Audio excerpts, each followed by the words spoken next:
नमस्कार, आप सभी लोग का स्वागत है आपके अपने study channel exam for study में। आज हम बाल विकास का इतिहास पढ़ेंगे। बाल विकास का इतिहास पढ़ने से पहले उसके बारे में जान लेते हैं कि विकास क्या है। उसके बाद उसके इतिहास के बारे में समझेंगे और कौन कौन सी बुक किस सन में पब्लिश हुई, किसके द्वारा हुई, इसके बारे में जानेंगे। चलिए स्टार्ट करते हैं आज का सेशन। बाल विकास का इतिहास। विकास क्या है? विकास किसी सजीव में परिवर्तन की चलने वाली उत्तरोत्तर श्रृंखला है।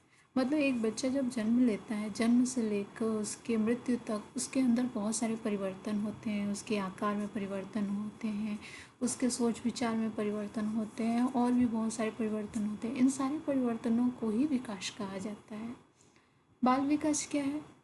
जब बच्चा पेट में होता है तब से उसके किशोरावस्था तक के अध्ययन को ही बाल विकास कहा जाता है। जैसे बच्चा पेट में है, उसमें क्या वृद्धि हुई, फिर वो बाहर आता है, उसने कैसे दूध पीना स्टार्ट किया, खाना खाना स्टार्ट किया, चलना स्टार्ट किया, पढ़ना बोलना। तो इन सब चीज़ों को गर्भ से किशोरावस्था तक अध्ययन किया जाता है। इनको बाल विकास कहा जाता है। मानव विकास में यही चीज़ बच्चे के गर्भ से मृत्यु तक, मतलब सिर्फ किशोरावस्था तक जब अध्ययन होता है तो उसे बाल विकास कहते हैं, और जब मृत्यु तक अध्ययन होता है तो उसे मानव विकास कहते हैं। आते हैं बाल मनोविज्ञान। कभी कभी क्वेश्चन आ जाता है बाल मनोविज्ञान उसको क्या कहते हैं, या विकासात्मक मनोविज्ञान। इसमें देखिए, जो बाल मनोविज्ञान है ये पहले प्रयोग होता था वर्ड, इसी वर्ड को अब विकासात्मक मनोविज्ञान बोलते हैं। पहले जो ये आपके साइकोलॉजिस्ट थे, इन लोगों ने क्या किया कि बच्चे के पैदा होने से उसके बाल्यावस्था तक अध्ययन करते थे और फिर छोड़ देते थे, उसके बाद उसका अध्ययन नहीं करते थे। तो गर्भ से बाल्यावस्था तक जब तक अध्ययन होता था तो उसे बाल मनोविज्ञान कहते थे। लेकिन जब उन्हें ये समझ में आया कि सिर्फ बाल्यावस्था तक ही बच्चे में विकास नहीं होता, इसके आगे भी उसकी चीज़ें बदलती रहती हैं, कुछ ना कुछ परिवर्तन होता रहता है, तो इसलिए अब इसका नाम विकासात्मक मनोविज्ञान रख दिया गया। मतलब गर्भ से मृत्यु तक जो भी परिवर्तन होते हैं उसको विकासात्मक मनोविज्ञान के अंतर्गत लेते हैं। नेक्स्ट आते हैं, अब आते हैं बाल विकास का इतिहास आपका। पहले क्या होता था कि बच्चे के विकास को किस तरीके से नापा जाता था कि सांसारिक और आध्यात्मिक विकास के लिए, मतलब वो संसार में और आध्यात्मिक विकास उसका हो जाए इतना बहुत है। और इसके लिए वो क्या करते थे, उसके लिए सजा और सख्त अनुशासन पर जोर देते थे।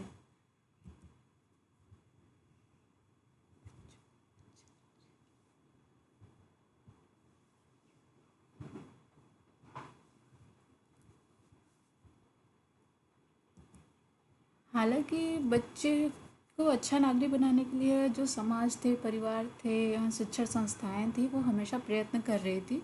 लेकिन बालक में हर रोज़ होने वाले उसके शारीरिक या मानसिक परिवर्तन को समझने तथा उसकी प्रतिभाओं के बारे में अध्ययन करने, उसकी व्यक्तिगत विभिन्नताओं को स्वीकार करने में इन लोग को बहुत समय लगा। सबसे पहले प्लेटो ने इसके बारे में सोचा। उन्होंने अपनी बुक निकाली जिसका नाम उसने रिपब्लिक लिखा। इसका उन्होंने पब्लिश किया 375 BC में। प्लेटो ने रिपब्लिक में ये स्वीकार किया कि बाल्यावस्था के प्रशिक्षण का प्रभाव व्यावसायिक दक्षताओं पर और समायोजन पर पड़ता है। नेक्स्ट आते हैं, बाल मनोवैज्ञानिक अनौपचारिक रूप से 18वीं शताब्दी में शुरू हुआ। जी, इससे पहले जॉन कवेनियन ने अपनी एक बुक पब्लिश की जिसमें इन्होंने लिखा बच्चे के बारे में, और उसको उन्होंने नाम दिया स्कूल ऑफ इन्फेंसी, नाम से ये पब्लिश हुआ।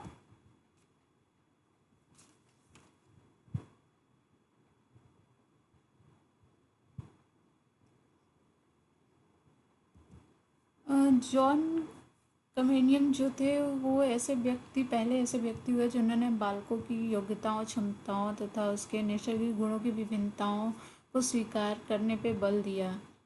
शायद कमेनियम ही प्रथम व्यक्ति हुए जिन्होंने बालकों का अध्ययन किया। उन्होंने जो इन्फेंसी बुक लिखा, इसको हिंदी में बोलते हैं शैशव का स्कूल, इसमें इन्होंने 6 वर्ष तक के बच्चों के शिक्षा पद्धति की नई रूपरेखा दी। उन्होंने बताया कि बच्चों को पढ़ाने के लिए किस तरीके से बच्चों को पढ़ाया। पहले वही पहले की तरह ही सारी चीज़ें चली आ रही थी, लेकिन इन्होंने अपना एक जो बुक दिया इन्फेंसी, उसमें बताया कि बच्चों को किस तरीके से नए तरीके से पढ़ाया जा सकता है। इसके बाद बाल मनोविज्ञान में औपचारिक रूप से 18वीं शताब्दी में शुरू हुआ, जब बच्चों को सामाजिक आध्यात्मिक आदर्शों के अनुसार ढाला गया। 17वीं 18वीं सदी में लगभग बालक की ओर मनोवैज्ञानिक रूप ध्यान देना प्रारंभ हुआ और बाल्यावस्था को व्यस्क जो आदमी थे उनसे भिन्न एक विशेष अवस्था समझा गया। इनको पहले बच्चों को क्या माना जाता था, मिनी एडल्ट, मतलब छोटा आदमी। इनके साथ लोग कैसा व्यवहार करते थे, जैसे प्रौढ़ व्यक्ति हो उनकी तरह व्यवहार किया जाता था।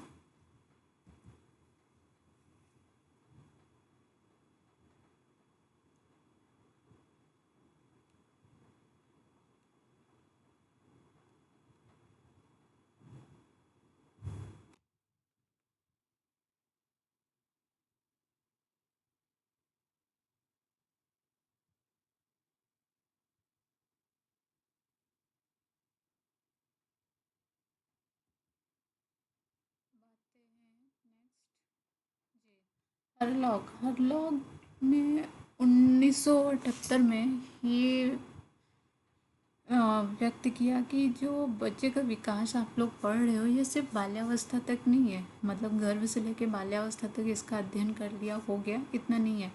बाल्यावस्था से नहीं, इसको किशोरावस्था तक इन्होंने पहुंचाया, जिसको बाल विकास नाम दिया गया। जॉन लॉक थे, जॉन लॉक ने बालक को कोरी स्लेट या टेबुला रोसा नाम दिया। जॉन लॉक ने क्या किया, उन्होंने बताया कि बालक जो है एक वो कोरी स्लेट की तरह है, जिस पे जो लिख दोगे वो वैसा हो जाएगा। मतलब बच्चे को आप जिस बोलते हैं ना, मिट्टी को आप जिस रूप में ढालोगे उसमें ढल जाएगा, वैसे ही इन्होंने बताया कि बच्चे एक कोरी स्लेट है, ये नाम उन्होंने दिया। और बताया कि आपको बच्चे को जिस तरीके से बनाना है आप उस तरीके से उसको बना सकते हो, वो एक कोरी स्लेट है। इसी पे रूसो ने अपनी एक बुक लिखी, इमाइल। इमाइल क्या था, उनका एक काल्पनिक पुत्र था। उन्होंने अपने एक पुत्र का नाम इमाइल रखा, जो उनका काल्पनिक पुत्र था। इसमें इमाइल ने उन्होंने बताया है कि इमाइल को कैसे पढ़ाना है, कैसे उसका विकास करना है, कैसे उसको सिखाना है, उसका व्यक्तित्व में कैसे सुधार लाना है। इस सब को चीज़ों को रूसो ने अपनी एक बुक पब्लिश की, इमाइल, जिसमें कि उन्होंने बताया, और इमाइल उनके काल्पनिक पुत्र का भी नाम इमाइल है। Next, pestology. पेस्टोलॉजी जो थे, उन्होंने 3.5 साल का उनका एक पुत्र था। 1774 में उसने बेबी बायोग्राफी नामक एक पुस्तक पब्लिश की। लेकिन ये जो 3.5 साल का बच्चा था, इस बुक में इन्होंने क्या लिखा है, इन्होंने बताया ये जो 3.5 साल का बच्चा था, इसके बारे में इन्होंने रिसर्च किया या उसका अध्ययन किया उस बच्चे का। वो क्या करते थे, अपने 3.5 साल के बच्चे के हर रोज़ की क्रिया को, वो आज क्या सीखा है, दूसरे दिन क्या सीखा है, डे वाइज उसको दिन के अनुसार उसका अध्ययन किया और उन सारी चीज़ों को इकट्ठा करके एक बुक पब्लिश कर दी, जिस बुक का नाम उसने बेबी बायोग्राफी रखा। सेम काम टाइडमैन ने भी किया। इनकी बुक आई थी 1787 में, पेस्टोलॉजी। अगर आपको पूछा जाए बुक पहली बुक किसने की, तो पेस्टोलॉजी का नाम लीजिए। लेकिन अगर सन के अनुसार आए तो 74 में पेस्टोलॉजी का आया था, 87 में टाइडमैन ने। दोनों का काम सेम था, दोनों के 3.5 साल के बच्चे थे, दोनों ने डेट वाइज बच्चे के प्रोग्रेस को पब्लिश किया था। अब आते हैं प्रेयर। प्रेयर ने भी सेम काम किया। उनकी बुक आई थी 1881 में। लेकिन इन्होंने क्या किया, इन्होंने जन्म से, उनका मानना था कि 3.5 साल का बच्चा तो बहुत कुछ सीख चुका रहता है, तो उन्होंने क्या किया, जो बच्चा पैदा होता है उसके पैदा होने से ही 11 से 12 वर्ष तक की उम्र तक का जो अध्ययन किया, उस बुक को उन्होंने the mind of a child नाम से पब्लिश किया। नेक्स्ट आते हैं स्टेनले हॉल। स्टेनले हॉल के अनुसार ये था कि सिर्फ 12 साल तक ही बच्चे का विकास नहीं होता, या 12 साल तक ही बच्चा नहीं सीखता। बच्चा 18 साल, किशोरावस्था, 18 साल तक भी वो चीज़ों को सीखता है, उसमें विकास होता है। इसलिए स्टेनले हॉल के अनुसार गर्भ से लेके 18 साल तक बच्चे का अध्ययन करना चाहिए। नेक्स्ट आते हैं बाल अध्ययन। बाल अध्ययन करने वाले पहले पेस्टोलॉजी थे, जो बालक का अध्ययन किया उन्होंने। लेकिन अमेरिका में बाल अध्ययन आंदोलन के जनक अगर पूछा जाएगा तो आप स्टेनली हॉल को बोलेंगे। 1898 में स्टैनली हॉल ने अंतर्राष्ट्रीय शैक्षिक सम्मेलन में एक बाल विकास संघ का आयोजन किया। नेक्स्ट, इससे ज़्यादा इसमें कुछ पूछेगा नहीं। बाल विकास स्टैनली हॉल। अब स्टैनली हॉल के बारे में जान लेते हैं। बाल मनोविज्ञान को बाल विकास नाम दिया इन्होंने। स्टैनली हॉल का पहला कार्य, ये सारे उनके कार्य क्या क्या उन्होंने किया, इससे रिलेटेड स्टैनली हॉल से क्वेश्चन पूछे जा सकते हैं, उनसे रिलेटेड कुछ पॉइंट्स हैं। पहला पॉइंट है बाल मनोविज्ञान को इन्होंने बाल विकास का नाम दिया। अमेरिका में बाल विकास आंदोलन के जनक भी इनको माना जाता है। किशोरावस्था के जनक 1904 में इन्होंने एडोलसेंस नामक पुस्तक का लिखा या पब्लिश किया। तो स्टैनली हॉल प्रथम व्यक्ति थे जिसने किशोरावस्था के बारे में सोचा, उनके बारे में बुक लिखी।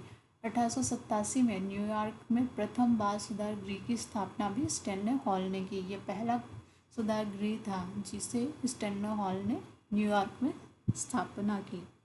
स्टैनली हॉल ने ये कहा कि किशोरावस्था एक तनाव, तूफान, दबाव और संघर्ष का स्टेज है।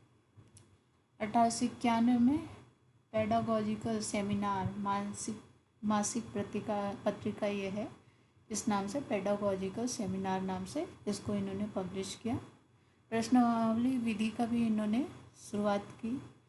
बायोग्राफी, बेबी बायोग्राफी जैसे बायोग्राफी भी इन्होंने भी पब्लिश कराया। 2 संस्थाएं इनकी थी, इन्होंने आरंभ की, जो थी पहली child study society and child welfare organisation. Next, अब आते हैं आधुनिक मनोविज्ञान के जनक में किन का नाम है। ये विलियम है, विलियम मैक्समिलियन वुंड और विलियम जेम्स, ये और फ्रायड। इन तीनों का नाम अगर आधुनिक मनोविज्ञान के जनक के रूप में क्वेश्चन आए कि कौन कौन है, तो आप लिखेंगे विलियम वुंड्स, विलियम जेम्स और फ्रायड। गैसेल परिपक्वता का सिद्धांत गैसेल ने दिया था। इन्होंने 2 स्टेज इसमें इन्वॉल्व किए थे, शारीरिक और मानसिक। गैसेल के सिद्धांत में सिर्फ ये 2, शारीरिक और मानसिक, एक्चुअली क्या होते हैं 4 होते हैं, आगे इसके बारे में पढ़ेंगे। 1928 में इन्फेंसी एंड ह्यूमन ग्रोथ, ये बुक इन्होंने पब्लिश की। सारे जितने भी बुक के नाम हैं उनको आप रेड लीजिए और किस किस ईयर में हुए थे और किसने पब्लिश किया था, इससे रिलेटेड क्वेश्चन ज़रूर आते हैं। नेक्स्ट आते हैं जीन पियाजे।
जीन पियाजे ने संज्ञानात्मक विकास का सिद्धांत दिया। इसमें 4 पक्ष थे, शारीरिक, मानसिक, सामाजिक और संवेगात्मक।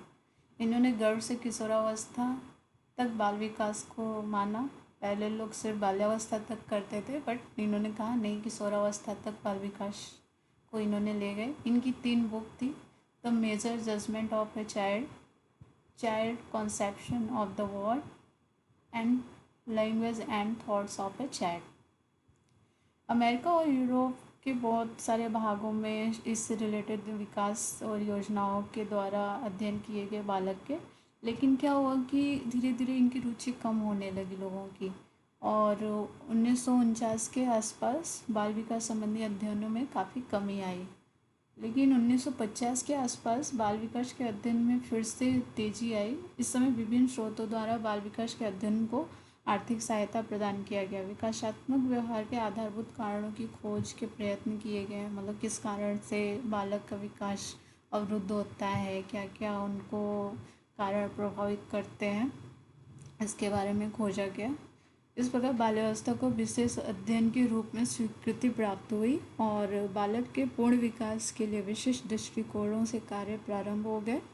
आधुनिक युग में बाल विकास को जो विशेष स्थान प्राप्त है उसकी ऐतिहासिक पृष्ठभूमि है। लगभग यहाँ तक पहुँचने में 3 शतकों में हम आज यहाँ इस स्थिति में पहुँच पाए हैं। ये आज का आपका सेशन था बाल विकास से संबंधित। नेक्स्ट वीडियो के साथ फिर से मिलेंगे आपसे।